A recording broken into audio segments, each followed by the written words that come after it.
Good day, everyone. We are the last reporters. I am Christine Bendivel, together with Angelica Versosa and Mark Joseph Villaflor. Our topic is all about climate change. To begin this topic, let us define what is climate and weather. Sa climate and weather, mayroon po kasing common misconception na nangyayari. Mayroong confusion in the terms of climate and weather. So yan po yung halamin natin, what is the right definitions or right term for climate and weather. So, climate refers to the long-term, predictable atmospheric condition of a specific area. So, yung climate po ay general weather over a long period of time. Example po nito ay yung rainfall, temperature like yung tag-init at taglamig, snow, and other weather conditions. So usually, nadedefine po ang isang region pagka tumagal po ng 30 years na yung climate. So dun pa lang po matatawag na climate pagka ganun na po yung naging tagal kasi ito po ay general weather over a long period of time. So ang Pilipinas ay tropical climate po tayo. Ibig sabihin po, ang klima po natin ay high temperature, high humidity, and abundant rainfall. So yun po ang climate. Let's now proceed to weather. Weather refers to the conditions of the atmosphere during a short period of time. Weather forecasts are usually made for 48-hour cycles. So kung yung climate ay weather over a long period of time, yung weather naman a condition of the atmosphere during a short period of time. So yung weather po kasi, ito ay state of air and atmospheric at a particular area. So, ang mga example nga po nito is yung, kunyari, bukas, ano kayang magiging weather? Magiging maaraw kaya, cloudy, or windy. So, yan po yung example ng weather. So, ulitin ko po yung pinagkaiba ng dalawa. Yung climate po is a weather of a long period of time. At ito naman pong weather, conditions of the atmosphere during a short period of time. So, usually din po, yung mga weather forecast, they made a 48-hour cycles po para sa weather. So, yan po ang climate and weather na pinagkaiba po nung dalawa. Let's now move on to global climate change. Climate change refers to long-term shifts in temperature and weather patterns. So, yung climate change, ito yung pabago-bago ng panahon. And isa sa epekto na naranasan po natin ngayon is yung mas lalong pagtindi ng init. So, di ba dati, 9 a.m. pa lang, yung sikat ng araw ay hindi pa ganun ka sakit or katindi. Ngayon kasi, 9 a.m. na, matindi na yung sikat ng araw and masakit na sa balat. And isa pa dati, di ba, noong June pa lang, dapat tag-ulan po yung season na yan. Pero dahil saranasan po natin ngayon, June na, mainit pa, tapos wala pa pong ganong ulan. So, dyan pa lang po, makita po natin na malaki na po yung pagbabago ng klima dito po sa atin sa Pilipinas. And based po sa research ko, yung mga scientists ay napredict po nila yung mga possible effects na mangyayari po sa atin dito sa climate change. So, example po dito, yung mga scientists na nag-rally. Pero, ang ginawa po sa kanilang mga pulis ay hinuli po sila. So, sabi po nila sa rally na yon ay nakikita po nila 5 years from now, mas lalala po yung naranasan natin. Kaya, ang pinaglalaban po nila, tayong mga tao, dapat po magkaroon po tayo ng disiplina. So, di ba ngayon pa lang po yung inaramdaman natin ay grabe na and yung epekto po nito ay dahil yan sa greenhouse gases na gawa lang din naman po nating mga tao. Masyado po natin naabuso yung ating kalikasan kaya dahil dyan, tayong mga tao lang din naman po yung nagsasuffer. Like for example po dito sa atin sa Pilipinas, di ba sabi po na mga matatanda sa atin nung araw, yung bagyo po dito ay hindi ganun kalakas, which is true naman po. Dahil sa nangyayari po sa atin kasi ngayon, iba po yung lakas ng mga bagyo. And dahil po ito sa binabalik lang po ng kalikasan kung ano po yung mga pang-aabuso na ginawa nating mga tao sa kanila. So, yan lang po yung mga nagiging epekto sa atin ng global climate change and marami pong iba na matatakil po natin mamaya.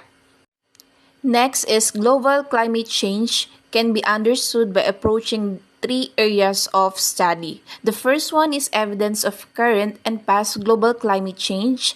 Second is drivers of global climate change. And last, documented result of climate change. Evidence of global climate change. Since scientists cannot go back in time to directly measure climatic variables such as average temperature and precipitation, they must instead indirectly measure temperature. So to do this, scientists rely on historical evidence of Earth's past climate. So, since hindi pwedeng makapag-time travel ang mga scientists, ang ginawa nila ay gumamit sila ng historical evidences to indirectly measure the temperature on Earth in the past. So, ano nga ba ang ginamit nilang historical evidence? Ang ginamit nilang historical evidence ay itong Antarctic ice core. So, ano nga ba ang Antarctic ice cores? Antarctic ice cores are a key example of such evidence. These ice cores are samples of polar ice obtained by means of drills that reach thousands of meters into ice sheets or high mountain glaciers. So, ang process dito sa Antarctic ice cores ay pagdidrill sa tuktok ng bundok ng yelo. Viewing the ice cores is like traveling backward through time. So, bakit sinabing traveling back through time? Kasi ang bundok ng yelo na dinidrill sa Antarctic ice cores is parang libro. Kumbaga is layer siya na the deeper the sample, the earlier backward through time. Trapped within the ice are bubbles of air and other biological evidences that can reveal temperature.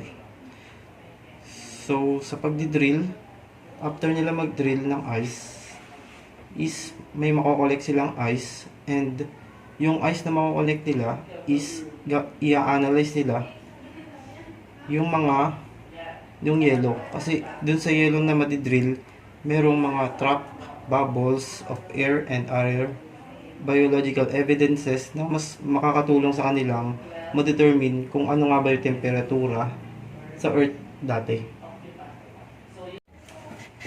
Ice at the Russian Vostok Station in East Antarctica was laid down over the course 420 years and reached a depth of over 3,000 meters.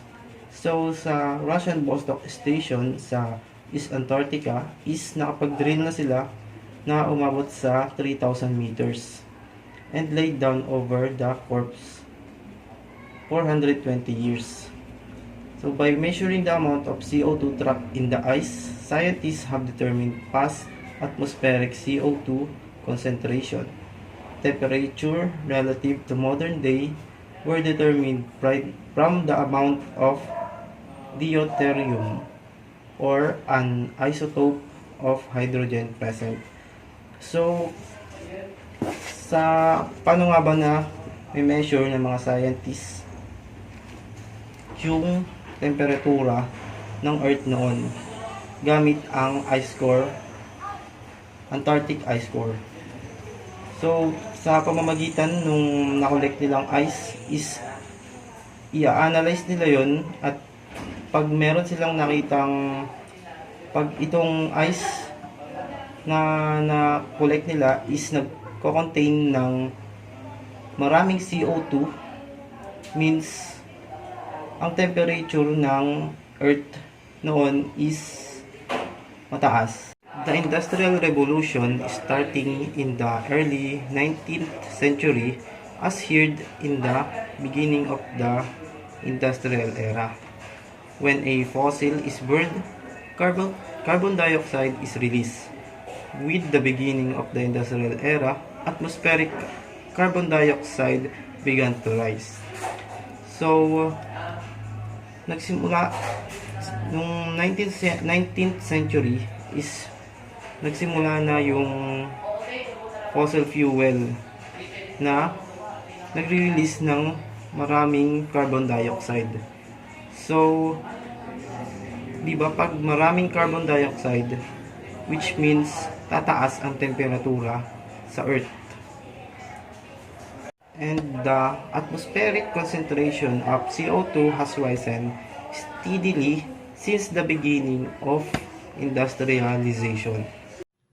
Current and fast drivers of global climate change. Current and fast drivers of global climate change. Scientists use indirect evidence to determine the drivers or factors that may be responsible for climate change. The indirect evidence includes data collected using ice cores, boreholes, a narrow shaft bored into the ground, tree rings, glacier lengths, pollen remains, and ocean sediments. So, yung mga scientists daw is gumagamit sila ng indirect evidence para matukoy yung drivers or factors na responsable sa pagbabago ng klima. So, una na nga dito is yung ice core. So, ito is kinukuha mula sa ilalim na bahagi ng yelo ng polar o malalaking glacier.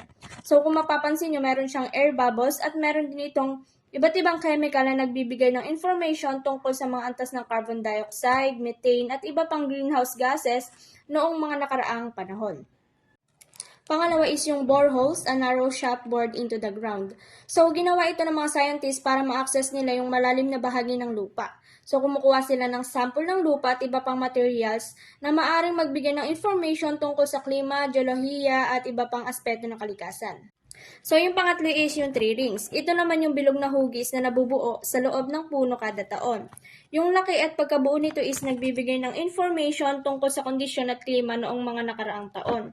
Kapag ang kondisyon nito is maganda, ito ay malaki at makapal. Kapag naman ito ay hindi maganda tulad ng tagtuyot o kaguluhan sa paligid, ang mga ito ay maliit at manipis.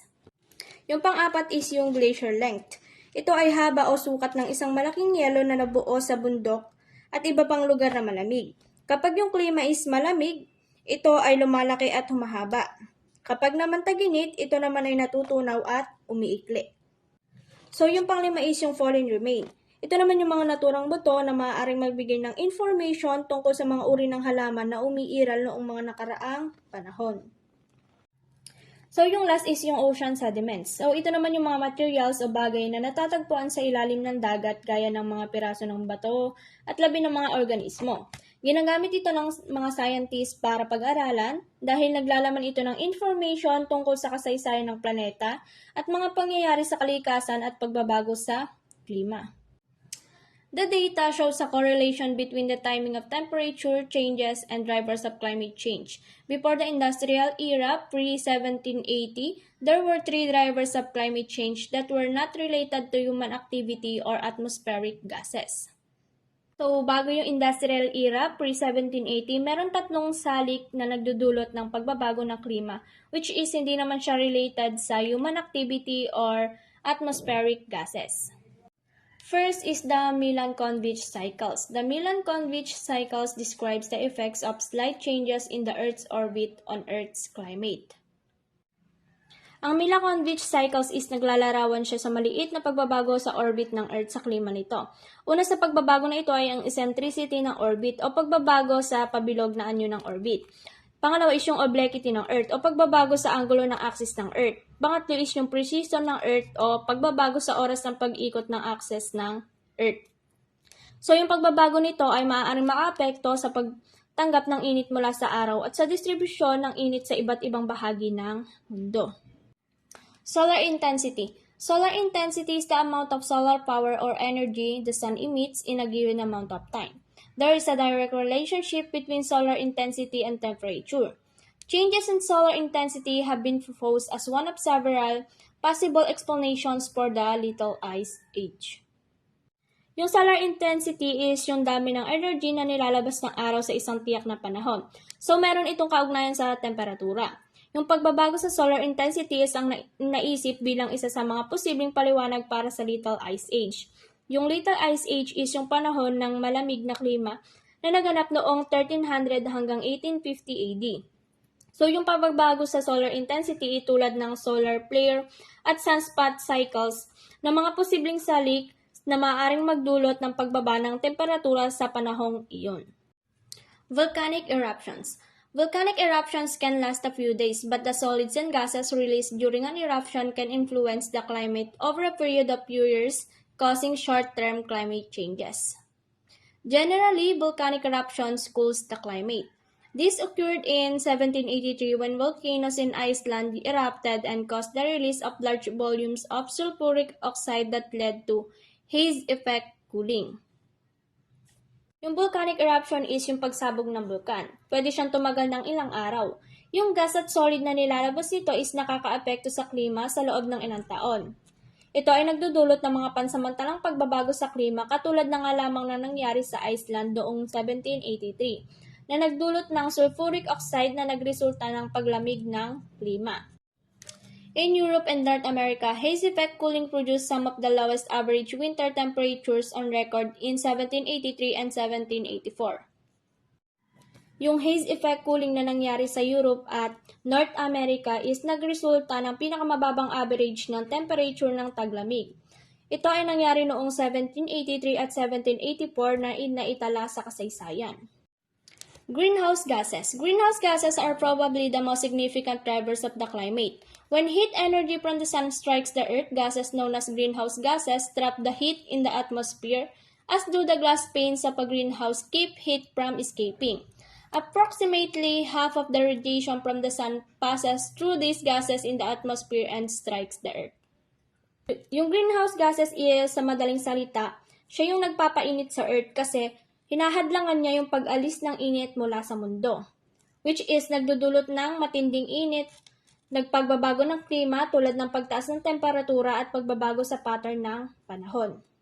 Greenhouse gases absorb and emit radiation and are an important factor in the greenhouse effect, the warming of Earth due to carbon dioxide and other greenhouse gases in the atmosphere. So, yung mga greenhouse gases is nag-absorb at nag-i-emit ng radiation na silang nagpapainit sa Earth dahil sa greenhouse effect. Yung pagtaas ng greenhouse gases dahil sa tao, katulad na lamang ng paggamit ng fossil fuels na nagdudulot ng pag-init ng mundo at mga pagbabago sa klima.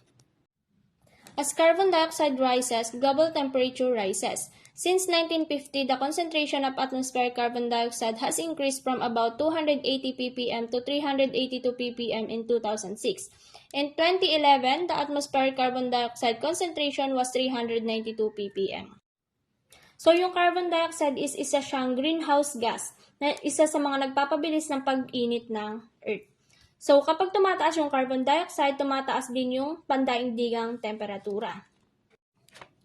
The current increases in atmospheric carbon dioxide have happened very quickly, in a matter of hundreds of years rather than thousands of years. What is the reasons for this difference in the rate of change in the amount of increase in carbon dioxide? A key factor that must be recognized when comparing the historical data and the current data is the presence of modern human society. No other driver of climate change has yielded changes in atmospheric carbon dioxide levels at this rate or to this magnitude. Yung pagtaas ng carbon dioxide sa atmosphere is nangyayari ng napakabilis sa loob ng mga daang taon kaysa sa libu-libong taon. So yung nakikitang dahilan nito is yung pagkakaroon ng modernong lipunang pantao. So tulad na nga lang yung mga paggamit ng fossil fuels, gasolina, yung ginagamit sa transportation which is naglalabas nga ng carbon dioxide. Human activity releases carbon dioxide and methane, two of the most important greenhouse gases into the atmosphere in several ways. The primary mechanism that releases carbon dioxide, methane, CH4, is produced when bacteria break down organic matter under anaerobic conditions. So, nang dahil sa human activity, nagkakaroon ng carbon dioxide and methane na dalawa sa pinakamahalagang greenhouse gases at atmosphere sa iba't ibang paraan. So, gaya ng sabi ko kanina, sa carbon dioxide, isa sa mga naglalabas nito is yung mga sasakyan na ginagamit natin sa transportation, yung mga ginagamitan ng gasolina. So, pwede rin dito yung factory, gano'n. Yung methane naman is yung pinagmumula nito, yung mga wetlands, mga bukal ng langis, pagsasaka ng mga hayop, at mga landfill. So, mas malakas to kumpara dun sa carbon dioxide sa paghadlang sa pag-alis ng init mula sa Earth. Next is the documented results of climate change, past and present. Geological climate change. This geologic time period was one of the three warmest periods in Earth's geologic history. The Permian extinction event occurred about 251 million years ago, toward the end of the roughly 50 million year long geological time span known as the Permian period. This geologic time period was one of the three warmest periods in Earth's geologic history. Scientists estimate that approximately 70% of the terrestrial plant and animal species and 84% of marine species become extinct, vanishing forever near the end of the Permian period. So, yung Permian extinction, ito yung long geological time span. So, yung period na yan is one of the warmest period in Earth geologic history. Nung time na yan is sobrang lamig. 70% ng terrestrial plant at animal species at 84% naman ng marine species ay naging extinct dahil sa sobrang lamig or nalipon nung time ng Permian period. Present climate change. A number of global events have occurred that may be attributed to climate change during our lifetimes. Glaciers National Park in Montana is undergoing the retreat of many of its glaciers, a phenomenon known as glacier recession. In 1850, the area contained approximately 150 glaciers. So dito po, sa baba makikita nyo dyan yung Glacier National Park sa Montana. Makikita nyo yung pagbabago sa mga nagdaang taon. Noong 1938 ay makikita nyo nag-yelo pa lahat. Pero noong 2009, makikita na nagdipak-tipak na yung yelo. So ibig sabihin nito ay unti-unti nang nalulusaw yung yelo sa Glacier National Park. And yan ay isa sa epekto ng climate change sa atin. And isa pang lugar na nagkakaroon ng paglulusaw ng yelo ay ang Antarctica. So alam naman natin na Antarctica is one of the coldest place on Earth. So unti-unti na rin pong nalulusaw yung mga yelo doon sa Antarctica. So sa next slide po, malalaman po natin kung ano pa yung mga possible na mangyari pag nalusaw yung yelo sa Antarctica and ilan yung rate level na nadagdag sa sea level natin dahil sa paglusaw ng mga yelo. So the loss of ice leading to increase in the global sea level. On average, the sea is rising at a rate of 1.8 mm per year. However, between 1993 and 2010, the rate of sea level increase ranged between 2.9 and 3.4 mm per year. A variety of factors affect the volume of water in the ocean, including temperature of water. The density of water is related to its temperature, and the amount of water found in rivers, lakes, glaciers, polar ice caps, and sea ice. As glaciers and polar ice caps melt, there is a significant contributions of liquid water that was previously frozen. So sabi po dyan, sa paglusaw po ng mga yelo, ibig sabihin po niyan, yung sea level natin ay tumataas. So kada taon po noon, 1.8 mm yung tinataas ng sea level natin. Noong 1993 and 2010 naman, yung rate ng sea level natin ay nag-increase between 2.9 and 3.4 mm per year. So kung magtutuloy-tuloy po yung paglusaw ng mga yelo sa Antarctica at sa ibang malalamig na lugar, possible po na may mga lugar din na lubugin. So yan po yung mga naging epekto ng climate change po sa atin. Hindi lang naman po tayong tao ang naapektuhan ng climate change na yan, kundi pati na rin po yung mga hayop na nakatira dyan sa mga malalamig na lugar. Yung mga kaso na rin po ng mga hayop na namatay dahil sa kaso po ng pagkalusaw ng yelo dyan po sa Antarctica. So kung susumayin po, talagang malaki yung nagiging epekto sa atin ng climate change. So yan lang po ang aming report. Maraming salamat po.